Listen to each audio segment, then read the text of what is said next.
बिस्मिल्लाहिर्रहमानिर्रहीम। अस्सलाम वालेकुम। कैसे हैं आप सब लोग? उम्मीद करती हूँ कि सब खैरियत से होंगे। तो आज हम बनाएंगे अंडा करी की बहुत ही ज़्यादा मज़ेदार रेसिपी, जिसे खाने के बाद आप उंगलियां चाटने पे मजबूर हो जाएंगे। इसकी तैयारी के लिए हम लेंगे जी 1 कप या लेंगे हाफ़ कप कुकिंग ऑयल। तेज़ गरम करने के साथ ही इसमें डाल देंगे प्याज। 3 मीडियम सी प्याज लिए हैं, जिसे बारीक स्लाइस में काट लिए। अभी हमने प्याज को इतनी देर तक फ्राई करना है कि प्याज जो हैं वो सॉफ्ट हो जाएं। जो ही प्याज सॉफ्ट होंगे तो इन्हीं प्याज़ों में हम डाल देंगे लहसुन, अदरक और हरी मिर्चें। इनका इस्तेमाल हम ज़्यादा भी कर सकते हैं। दोबारा से प्याज फ्राई करेंगे लहसुन, अदरक और हरी मिर्चों के साथ। जब प्याज का कलर चेंज होगा हल्के कलर के साथ, यानी कि पिंक कलर में, तो हमने तमाम प्याज, लहसुन, अदरक इन्हें निकाल लेना है और मिक्सी जार में डाल के इनका हमने पेस्ट तैयार कर लेना है। साथ ही हम इसमें डाल देंगे थोड़े से काजू और इसी के साथ ही इसमें डाल देंगे थोड़ा सा धनिया। और अब हमने क्या करना है, इसमें डाल देना है थोड़ा सा पानी, ताकि इसका जो पेस्ट है बहुत ही स्मूथ और फाइन किस्म का तैयार हो।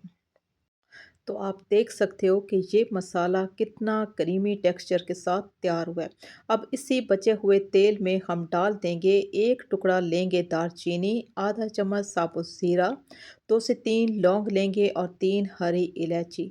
साथ ही इसमें डाल देंगे वो फाइन मसाला जिसे मिक्सी जार में डाल के हमने तैयार कर लिए। अच्छे तरीके से भुनाई करनी है, इतनी भुनाई करेंगे कि तमाम रोगन, तेल या ऑयल जो है वो ऊपर आ जाए। ये मसाला इंतहाई खुशबूदार, मज़ेदार और ख़ूबसूरत कलर के साथ बनकर तैयार होता है, अगर इसकी भुनाई अच्छे तरीके से कर ली जाए। जो ही मसाले पे रोगन आना शुरू होगा तो इसी मसाले में हम डाल देंगे हस्बे ज़रूरत नमक। अब नमक के साथ दोबारा से इस मसाले की भुनाई होगी। इस मसाले की भुनाई करते वक्त हमने कोई कंप्रोमाइज़ नहीं करना। जितनी अच्छे तरीके से भुनाई होगी ये अंडा करी उतनी ही मज़ेदार, जायकेदार, खुशबूदार बनकर तैयार होगी। अब इसी मसाले में हम डाल देंगे घर के बेसिक मसाले, जिसमें लेंगे आधा चम्मच हल्दी पाउडर, हस्बे ज़रूरत लाल मिर्चों का पाउडर, 1 छोटा चम्मच भर के लेंगे धनिया पाउडर। तमाम मसालों की हमने बहुत ही अच्छे तरीके से भुनाई करनी है। इतनी भुनाई करेंगे कि इसमें जो हमने पिसे हुए मसालों का इस्तेमाल किया है इसका कच्चापन ख़त्म हो जाए। साथ ही हम इसमें डाल देंगे आधा कप गाढ़ा दही और दही के साथ इस मसाले को हमने इतनी देर तक पकने देना है कि दही का जो पानी है वो मुकम्मल तौर पे खुश्क हो जाए। फ्लेम को स्लो कर देंगे और स्लो फ्लेम के साथ ही हम इसमें डाल देंगे मलाई। घर की मलाई या डब्बे वाली क्रीम का इस्तेमाल आप कर सकते हैं। हमने लिया जी घर की मलाई 2 चम्मच भर के।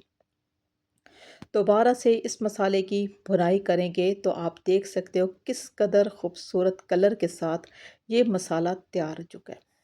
अब आ जाते हैं जी इसकी मज़ीद तैयारी की जानिब। तो इसके लिए हम फ्राई पैन लेंगे, उसमें डाल देंगे 2 चम्मच कुकिंग ऑयल और इसे गर्म करने के साथ ही इसमें डाल देंगे उबले हुए अंडे जितने आप लेना चाहें।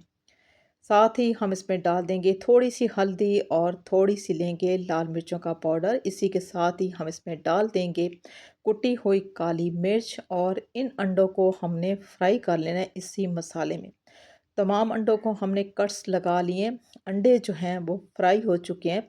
अब इसी मसाले में हमने क्या करना है कि तमाम जितने भी अंडे हैं वो हमने फ्राई किए थे वो इसी मसाले में हम शामिल कर देंगे। दोबारा से हम भून लेंगे, बल्कि मिक्स कर देंगे तमाम अंडों को इसी मसाले में और इसमें डाल देंगे जी थोड़ा सा पानी और साथ में डाल देंगे थोड़ा सा गरम मसाला। 4 से 5 मिनट दम पे रखने के बाद ये अंडा करी मुकम्मल तौर पे तैयार हो चुकी है। ये रेसिपी अच्छी लगी हो तो चैनल को सब्सक्राइब कर लें। अल्लाह हाफिज़।